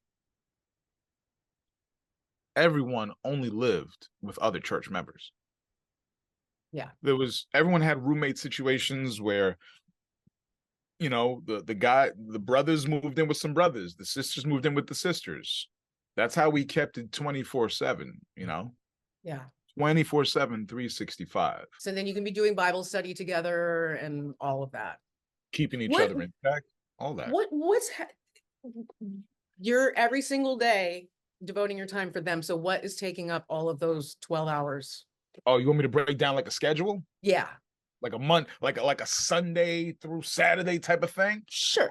Cool. Let's start with Sunday. Sunday is church. Church service is at 10 a.m. Cool. You're not getting home till 10 p.m. because church is from 10 to 12. But make sure you get there at 9 so you can converse with people. Because if you don't, something's wrong with you. And if something's wrong with you, we're going to talk to you. Yeah. And you might get kicked out. So church finishes at 12, but after 12, you got meetings with people. You got meetings with the people that you are handling. And you got meetings with the people that are handling you. Yeah. And then after So the pyramid's doing its work and you've got all the levels doing all their little things. and everyone is split up into groups. So it's not a congregation of strangers. It's literally like groups. Imagine like your university, right? Whatever college you go to. And imagine that the university is having a large school-wide meeting with the full student body in an auditorium, right? But you guys are seated with your classes. So you may not know everybody there, but you know the people in your class. So you're sitting in these groups, in these pods. And that's how the church was set up. These small groups of 10 to 15 people, which we call the Bible talk. But anyway, so Sunday after the meetings, then everyone goes out to eat because you got to be with the body of Christ. You have to be with the body of Christ. Whatever the I'm just body is. happy to hear they let you eat. But But it's fun and games, because in the middle of that, the guys that I was in the campus ministry with, those are some of the best people ever, man. Those are some of the best people ever, man. We just had a really fun time just being guys and and busting each other's balls and all this other shit. But we were on a church schedule. So after hanging out with the church family till 10 p.m., now it was Monday morning. And Wait, Monday, I interrupted you. I interrupted you. You told me you guys all went to eat. What happens after you eat, and what time was eating? we're just hanging out. Just hanging Just, out. just Bible hanging out. study or just hanging out? There might be, because I might bring somebody to church. Ah, If I bring a visitor to church, then we have to study the Bible with this person. and you're meant to bring one every day. You got to bring one every week. If you don't, okay, Oh, every but you week. have to Okay. you have to at least strive to bring one to a Sunday Yeah. service. And so if I bring a guest, now I gotta indoctrinate this person, right? And I have to have a group of like 2 or 3 other guys, and we have a meeting with this person and we indoctrinate them. Yeah. And then after that, we hanging out some more. And imagine that person trying to like give any kind of pushback or ask any questions when there's 4 people who all agree staring Not a at you. chance. You can't Not do a it. chance. Not a Never gonna chance. happen. Not a chance. Because if you do, we already know, yeah, he ain't ready for this. Yeah, He we ain't have cut out. answers for all of this. There's you and there's us. So just pipe down and take it in. And here's another red flag moment, though. Hmm. I remember when I was at my school, and there was these 2 guys in my English class, and I got them to agree to study the Bible with me, do the indoctrination studies with me. And usually, you need like 2 or 3 people there with you, but I was such a pro and I was so savvy with it, man. I could do it by myself. I don't need no backup. So it was me and the 2 guys. And I'm like, yo, watch this, everybody. And I remember one of them saying, oh, so do you have a list of scriptures that we're going to go over? I said, yes. And where are all these scriptures from? I was like, they're from the book of Matthew. And what are we going to be discussing? We're going to be discussing the crucifixion of Jesus Christ. And he goes, and so everything you're going to show me is from this. You already have it written out. I was like, yes, I do. He goes, is there anywhere else in the Bible that talks about the crucifixion? I said, yes, the other gospels. What's an example? I said, maybe the book of Luke. Book of Luke also talks about the crucifixion. He goes, oh, so can we look at the book of Luke right now to look at it? And I said, I knew he got me. And I said, that's a good question. Let's just go over the book of Matthew for now, and then we'll go after Luke another time. And he just gave me a look like, huh. And I never saw the guy again. And that for me, to him, shout out to him. Right. He knew. That He was gut. ahead of the curve. Good for him for being an independent thinker. Good for him for being in a position in his life where he didn't need us. Yeah. He didn't need us. And so that for me was a red flag that I remembered, but I put to the back of my mind. Anyhow. Did you ever try to do it by yourself again? Or were you like, oops? Of course I did. Of course I did. Good. Oh, I love that. You're a rebel. Of course I did. So that's Sunday. Monday comes, go to work in the morning. While you're at work in the morning, it's your responsibility to share your faith or reach out to your coworkers to try to convert them. Invite them to everything that you're doing. Sometimes you're successful, most of the times you're not. But the people at your job better know that you're a disciple. You better make sure you're setting an example. You better make sure you stand out and that they know that you're a member of this church. So you're on. Representing, not representing yourself, not representing even Jesus. You're representing the church. Yeah. Interesting. And then after that, I got classes in the afternoon. Right? Go to campus. I had like maybe 50, 60 other disciples at my school. So there was a lot of us. And make sure you go to class and make sure you share your faith with everyone in your class and invite people. Make sure they see that. And then once class is finished, make sure you meet up with the other church members to have some one-on-one sessions where you're how do I say it? How do I say it? We call it discipling time, but a time when you Grooming. just not grooming, no. It's like, let's say I sit down and meet with another disciple who's below me, who I'm supervising, who I'm Mm. handling, as you said, and just to see how they're doing and make sure that they're still living right. So, did you read your Bible today? You shared your faith today? How's your purity? Cool. What sins did you commit today? Tell me about these sins. Okay, great. Just to make sure everyone's in check, and we did that with each other, and that's Tuesday. No, that's Monday. That's Monday, and then Tuesday is the same thing. Same thing. Wednesday, same thing. But then on campus this time, we have what's called the Bible talk. So now everyone on the campus gets together. We invite other people from the school to come to our Bible discussion in hopes that they'll agree to study the Bible and we can indoctrinate them.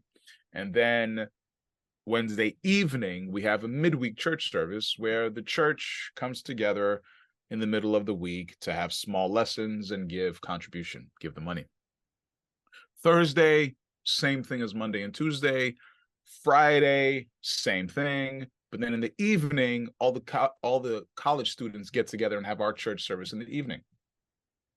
And then Saturday, well, Saturday is when we get to put our hair down and go on dates with other disciples. You can't go on a day off. Nah. 2 hours off for the date.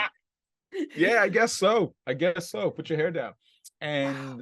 And then Sunday is repeat. Did So you feel tired? Did you feel overwhelmed, or were you having a great time?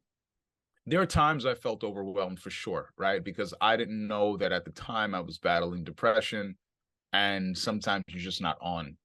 And when you're Mm-hmm. not on, you're told that that's sin. You're told that that's sin. So in essence, you're really told that depression is sin. That's what you're told. Nobody uses those exact words, but nobody got time for that shit. Snap out of it and come save these souls. That's what Jesus would do. And so you're never off, man. You're always on. And another red flag was that our turnover rate was extremely high. Mm-hmm. Extremely high. For every 5 people that we baptized or converted, 3 of them left. When you started, and then at the end of the 9 years, were you hanging with the same crew, or were a bunch of people gone by then? A bunch of people gone by then. And new people came in. You just New people came in. The system kept going. There were some people that hung around. Mm-hmm. There were some old timers. Yeah. But for the most part, it was always new guys. So by the time I was 7, 8 years in, I was an OG. Mm-hmm. I gotta train the young pups. Well, and you have status, probably respect, a little bit of power because you've got it over the disciples. That's got to feel good. All those things. Oh yeah, for sure, right? I never made it to like leadership or anything like that, but certainly was respected amongst my peer group of the people at my school for sure. So there was that, right? So that's a day in the life of, right? And you got to make sure you read your Bible in the morning. You got to make sure you always invite somebody to church. You always pray. And all these things sound benign. These things sound fine. But in reality, what you're doing is you're just maintaining a church schedule and you're maintaining a church system that we worshiped. Yeah. And they're making sure that you're not, even if you wanted to, you wouldn't have time to fraternize with anyone outside of the church. It's not an opportunity. There isn't. There really, really, really isn't. And definitely no opportunity to think of anything other than the scripture that you're just shoving down your throat 24 hours a day. You can't literally think about anything else. How would your brain be able to think about 2 things at once? I remember there was a guy, because, all right, so for me, this was also an interesting time in my life. I call it a renaissance because I'm really enjoying school. Mm-hmm. I'm really enjoying the college What are you experience. majoring in? I began with liberal arts, and then I finally majored in history. So that was Oh, okay. that was my jam, right? That's my thing. And then I started getting into reading. Who knew, right? Like now I'm reading novels and I'm reading this other shit. It's just great. But the only time I was able to read those things is when I was riding the train. That's one of the coolest things about New York City. Our train system is pretty cool. And if your ride is long, you get a chance to read a good book. So I've finished plenty of books on the number one train. All right. Shout out to the one train. Yeah, But the church also had its own publishing company. of course it did. So leaders of the church were writing books about being a member of the church and selling it to us, and people were buying them. And I remember there was one guy who took issue with me reading books. Like, bro, how dare you read the autobiography of Malcolm X when this church leader here just wrote this book? Like, this is all you should be reading. And I'm like, all right, man, whatever. I'm not. I'm gonna read this in secret. So it was like that. Damn. And then the church also had its own news, not a news network, but we had this. I saw your face. Well, we're in the middle of the goddamn bite model. Now your information's being fucking controlled. All right. The eye and the Yeah. bite. Yeah. And so like once a month, once every 2 months, we would get this news program with these two anchors, and it was called KNN, Kingdom News Network, and we're just reporting all the cool things that are happening in the churches around the world, right? And this person's doing this, and it's like, oh my god, wow, this is so cool. And yeah, You can't be that watching A Different World. Why aren't you watching our news program? You don't have time for Will Smith. How dare you want to be like Ron Johnson? How dare you? That show was so fucking cool. Everyone watched that show. The You best, know, the it was, best. there was nothing else like it No, ever. man. And I remember recently seeing Debbie Allen talking about it, and I remember her saying that she wanted it to have just this feel of college, and she wanted to inspire younger people to want to experience that. And I'm sitting in my living room like, mission accomplished, young lady, because I definitely did that. So that was a cool thing. And you know what? I met my wife in the church. That was the next thing I wanted to ask you about. What year did that happen? Or did you not even know each other until later? Like what? Which version you want? You want the quick version, or you want the version with some details? I will take the details because I can chop this up into as many episodes as I want. I'm the boss here. I answer to nobody. Perfect. So the year is 1998, February 1998. And I had just enrolled in this college. I started at community college in Manhattan. I lived in the Bronx at the time. And what you need to know about New York City is that the 5 boroughs operate like 5 individual cities. Okay. The people in the boroughs don't like each other. So you got Queens, Brooklyn, the Bronx, and nobody, Manhattan and Staten Island. Manhattan and Staten Island. Okay. And Manhattan believes they're the king above everybody else. Brooklyn believes they are the biggest, toughest borough in the world. Queens believes they're the bougiest. They are, aside from the peasants. The Bronx is often seen as the stepchild, and so the people in the Bronx have a chip on their shoulder. And then Staten Island is like sometimes forgotten about because nobody really goes to Staten Island because it's so far. Yeah. But anyway, you got to get on the goddamn ferry. Get all cold. Oh my god! One way in, one way out. What are we talking about? That's so crazy. What are we talking about? Whereas all the other boroughs, you can get to any one of them by the train. And if you date somebody who lives in another borough, that is considered a long distance relationship. Hey, that's like in LA. You can't, nobody crosses Lincoln.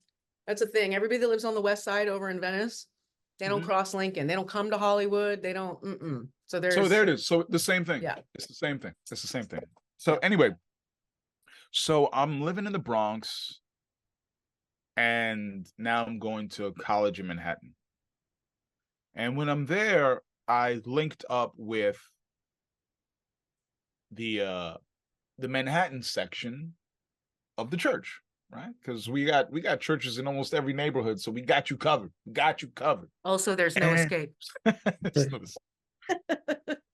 and I remember we had a Bible talk. Bible talk, like I said, is when, a group of disciples get together, they invite visitors and have a discussion about a Bible verse or something like that to hopefully inspire or elicit somebody who wants to potentially join the church. It's a recruitment thing, this Bible talk. So anyway, so now I'm hanging out with the Manhattan disciples, and we had a Bible talk, right? I think it was like on a Tuesday or a Wednesday. And I didn't really know the Manhattan disciples. They're new to me. Mm-hmm. And then as I'm in there, I saw this young lady walk in, and I was smitten. I can't believe I just used the word smitten, but right away I said, I gotta marry that girl. Your gut knew.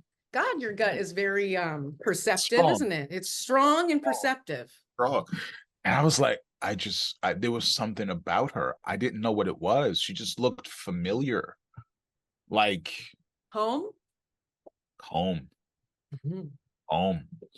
And But she wasn't trying to manipulate you. She just was there being home. So that's the difference. Man, she didn't even know I was there. Exactly. She just walked in. Right. But she was a member of the church. Mm-hmm. And I just remember I was like, man, how am I gonna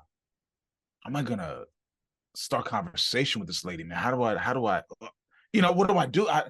And then, man, I got real smooth with it. Man. You want to know the line that I use? I love it. Your voice just dropped an octave because you're about to get smooth. Let's go, Al Green. I mean, it's got to be like that. And so, you remember what country I was born in? You were born in Portugal. So then I'm talking to like a group of people, and now she's in the group, right?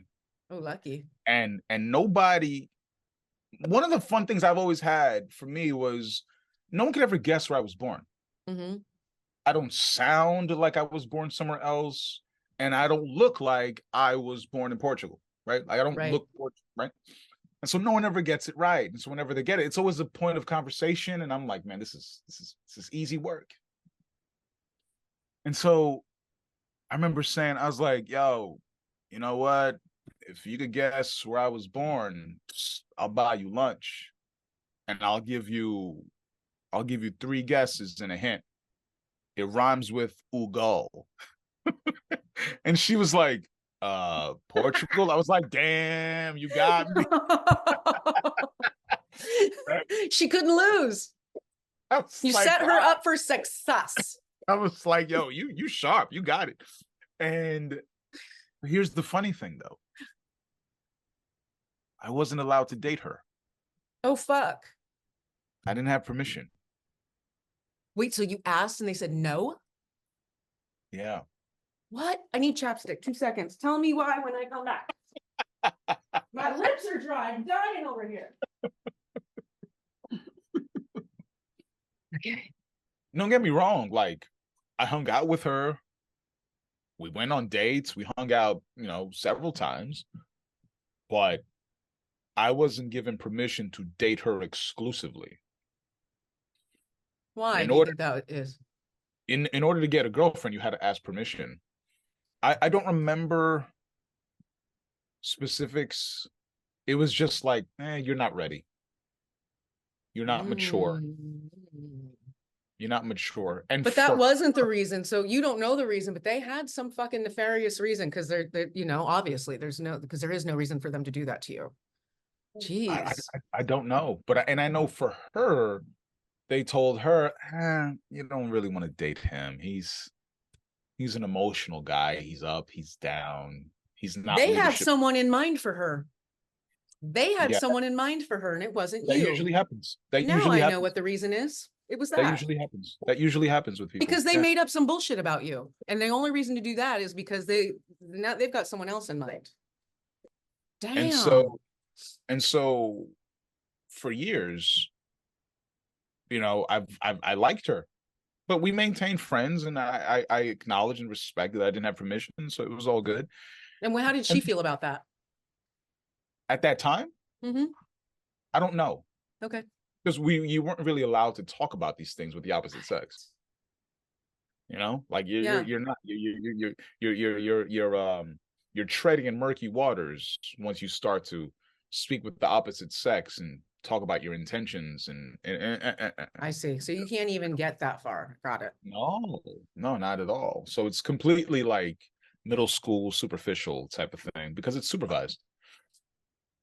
And it wasn't until leaving in 2004, because she left in 2003. Okay. How long was she in? 10 years. Damn. Okay. She got there 10 a years. year before you and left. Was she got there 2 years before you and left a year? Yeah. Okay. Yeah. All She was right. about So she was about 14 when she joined. oh, She was about 14. she didn't have a big brother to tell them no. No, her sisters got her involved, actually. That's a whole nother story. We're digressing. That's another story. Right. But God anyhow, dang. so then she left 2003. I left 2004. And then I finally got the courage and I hit her up and I was like, yo, listen, if you could guess where I was born. Now, I do that. If you can guess where I am right now, I'm It outside rhymes, your window. Look. right? That's what I was about to say. It rhymes with outside. No, but anyhow, so then we started dating 2005 and then got married 2006 and we started having children in 2007 and we've been rocking ever since, man. It's great. And our relationship, our marriage it's just different because before dating we were friends for 7 years, right? So we weren't strangers. So there's that component of it where me as a 20, I don't know, 28, 27, 28-year-old man is a totally different boyfriend from a guy who was 20, 21, right at that time. I'm not trying to make light of it, but I'm just giving more information to kind of give the full scope of it. But nonetheless, things are great. She's actually, I don't know if you know this, she was on the podcast with me. On the Reclamation? Elena from 3B. Oh, that's her? That's her. I love you. Asked her, how do you feel about being called Elena from 3B? Oh, that's so funny. Why is she called from 3B? What? Okay, so when we That's like, so when we started the podcast, when I started the podcast, I didn't know what to do. I just didn't, right? I didn't even know how to name the episodes, nothing like that. I put them out. I recorded all the episodes like months before, and then I put them out. And like, let's say I recorded it in September. Yeah, I recorded them in September, but then they started coming out in like December. So the audience is thinking they're listening to something that was recorded yesterday, but in actuality, it's like months ago. Mm-hmm. And so I didn't know what the audience reaction was going to be to the podcast. So after putting out a few episodes, we were getting a reaction. People are responding on social media. Former members are reaching out, all this other stuff, and people. And I'm like, oh shit, this is pretty cool. These are old recordings, so it's not like I'm recording something every week. And so I thought I wanted a way to kind of interact with the audience and make this in real time. So I was like, you know what? How about this, Elena? How about you listen to some of the episodes and you give your reaction to them? Because she didn't want to be a part of the podcast at all. She didn't. She wasn't with it. She goes, you do your thing. But after hearing a few episodes, she liked it and said, oh, I'd like to be down now. And I'm like, oh my God, you always do this. Okay. I go to McDonald's. Do you want something? No. I come back. You're eating my fries. I'm done with you. Okay. So those are women. Okay. Thank you, ladies. Thank you. So here she is. So I'm thinking, okay, how can we incorporate her into this podcast? Okay, we'll have her listen to the podcast and give a reaction to every episode. And so after episode 3 is when we started doing the first reaction episodes Yeah. with her. But I didn't know what to call it. Because at that point, I was just calling them episode 1, episode 2, episode 3. And so here she is reacting to episode 3. And I was like, let's just call it episode 3B. Because it's a reaction, right? And Oh. then I had a friend of mine from high school who heard the podcast. He enjoyed it. And then he contacted me. He texted me and said, yo, I'm liking the podcast, man. I can't wait to hear Homegirl again. I'm like, Homegirl? What Homegirl? He was like, Homegirl from 3B. I was like, oh, Elena from 3B. That's So cute because it sounds like you live in the apartment together or something, and she's like your neighbor. That's so cute. so It's it like, just don't trust stuck. the B in apartment 23, but you just got Elena from 3B. It's a whole Elena different from apartment 3B. building. Yeah. And so it's been a lot of fun to do that with her, because she would listen to the episodes. She didn't hear them beforehand, none of that. It was just her raw reaction. Yeah. And so none of it was edited. It was totally different from all the other ones, and it was just her. And it was a really fun way to engage and keep the engagement with the audience, for them to hear something in real time, and also learning a lot about her too, because Yeah. some of those things she spoke about, I didn't know how the church affected her, because throughout our marriage, she didn't enjoy talking about the church. Oh. She didn't enjoy Just it. like, leave it behind. Let's not go there.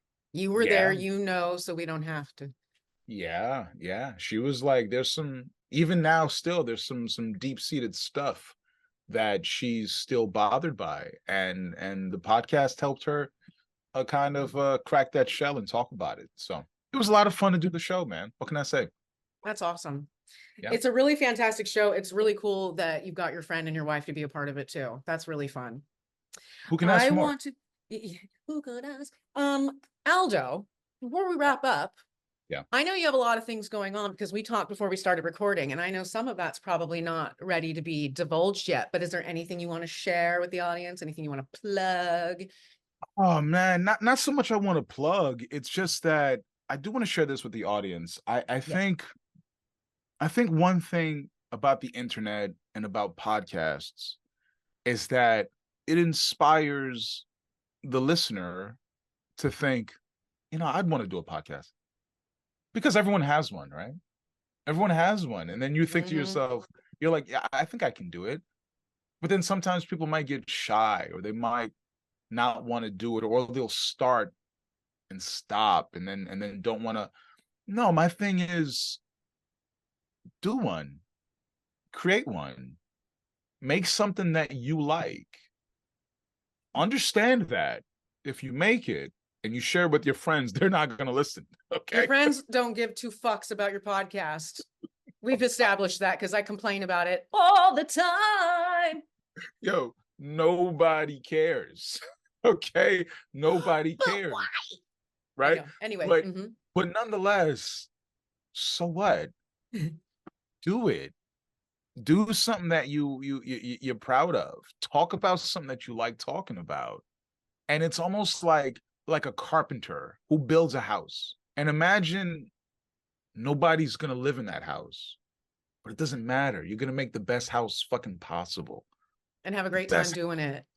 And have a great time doing it. And the doors are gonna work, and the locks are gonna be great, and the touches are gonna be amazing. Even if nobody lives there, who gives a fuck? Yeah. Just do it. So that's what I would like to plug. Like, if you listen to podcasts, if you're listening to this one, if you listen to the other ones that Mel does, because I think, Mel, you're a great example of rebranding yourself every so often. This is now what, the third iteration? Third iteration. Okay. Yeah. Hey, evolving person, and evolving interests. And also it's a learning, like you're saying, like a carpenter, like your experience, like I didn't know how to fucking edit, had to teach myself. By the way, your editing is really impressive. And at some point we need to talk about how you produce your show, because you do so many fucking bells and whistles that I love. Not that I need extra goddamn things to add to my pile, but I really like the way you produce your show. You are Man, thank you so much. solid. Yeah. Thank you. I'd be happy to. I'd be happy to show you. I was in the works of doing a podcasting course, Oh. but I haven't launched that because there's just so many logistic things there. But one of these days I will, and I'll gladly show anybody who'd love to learn, because it's a really cool thing, man. Because this isn't like before. Like back in the day, Mel, when you and I were younger, whether it be the radio or television, only certain people had the mic. Now everybody got the mic. Okay. Mm-hmm. Just Yeah. go to Best Buy, get yourself something, and get it going. So that's my message to the crowd, man. Just Yeah, especially do if it. you're like a creative that's been constantly throughout your life trying to do things, and there's so many gatekeepers. Because for me, wanting to be an actor and then trying to be a singer and gatekeeping, audition, like just like I don't give a fuck. I want to just do my thing. Can someone just let me do my thing? And then all of a sudden, podcasting was created, and I can do my thing, and no one can fucking stop me. No, what a time to be alive, right? What It's a time to so be alive. great. Yeah, Yeah, man. this is as much as I've started and stopped and stumbled and all of these things, I keep coming back to it because it just makes me fucking happy. Even though no one's watching, I don't care. I love Doesn't it. And like you yeah. said, someday they will. I mean, it's only because me starting and stopping isn't fucking helping anything, but it is what it is. No, again, I don't think it matters, because one day the right person will hear it. The right person will hear it, who might connect you to something here or something that it don't even matter. It I'll don't tell even. I'll tell the I'll stack a little something on your recommendation for the audience, because not just is podcasting fun, and there's some like because there's some comedians that just talk to the camera and they never have guests, or sometimes they do and sometimes they don't. But if you're planning to have guests, it's a way to meet people. I've met so many cool, interesting people, and because you get so into it, like you feel at the end like, okay, that's my friend now. Now I have a new friend today, and I'll have another one tomorrow, another one, and then you see them on Twitter. For real. Because let me tell you something. If you think I'm going to LA and I'm not hitting up Mel, man, you don't know what's going on in these streets. I mean, if I'm in Hollywood, are you going to come through? Like you crossing over Lincoln? Absolutely. Crossing over Absolutely. I Lincoln? don't live on the West Side. I'm in Koreatown. I'm in like shitty Perfect. Hollywood. I'm just south of Hollywood. Perfect. Whatever it is, perfect. That's what's up. You know what's crazy, Aldo? It's funny that you would say that, because yesterday Mhm. I met one of my previous guests in real life and someone else that I follow on Twitter. What was That that would like? It was fucking great. It Is was, it like first of meeting a all, it was celebrity? It's like meeting a celebrity. a little bit like I was like, I know who you are. And she's the other one that I, wasn't there to meet. She's like, I have no fucking clue who you are. I'm like, that's fine. I don't know. You have a big following. I just know who you are. It was so cute. But yeah, it was really fucking cool because first of all, we had missed each other a few times, and well, we had really, really missed each other once because I said, oh, I'm going to go to this thing. And then I ended up not being able to go. And I Yeah. felt like a real piece of shit. And I was like, I hope that this person doesn't think that I just like am a flake or whatever. I really couldn't go. And then she randomly was like, oh, I'm in Sacramento. I'm like, I just fucking left. I literally just drove back yesterday. I can't go back. Right. And then I said, but if you're randomly going to come to LA, and she texts me back, she's like, we'll be there in 3 days. I'm like, well, I'll be here. Don't threaten me with a good time. Yeah. So then, yeah, she's like, want to come over? And I went over, and it was fucking great. It was so That's cool. long overdue and really exciting and fun and cool. And if it keeps happening, that's going to be even better. There are a few people that I want to have on the show that I haven't contacted yet, Right. who actually live in LA. Yeah. So I'm like, maybe I could get some real life friends. That would be This is cool. nice. That's really cool. So That's yeah, really if cool. you like interesting, cool people and you want to talk to them, have a podcast, because that's the greatest excuse to be like, hey, do you want to talk? And then it's like, you don't even have to, it's like little tiny kid, like kindergartners, how they make friends. You just walk in, hey, do you want to be my friend? Yeah. It's That's an what it's like to adult have a podcast. it's an adult play date. Yes. Adult play date. Well, let's end it there because this was a good play date. Perfect. Ah. And we'll Perfect. do it again because I think so. I think we Jesus should. Christ.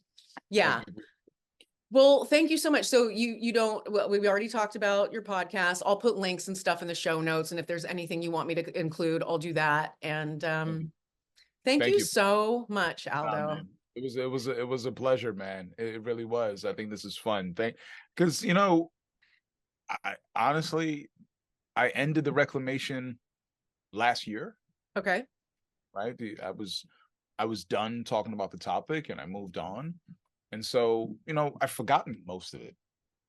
But in speaking with you today, I was just remembering a lot of it and what the work it took to get in, how much I enjoyed the process and how much that church meant to me and how much this notion of being in a controlled type of group, how much it affected me. And I think it's an important thing to talk about. But nonetheless, I have fun talking about it. That's the other part.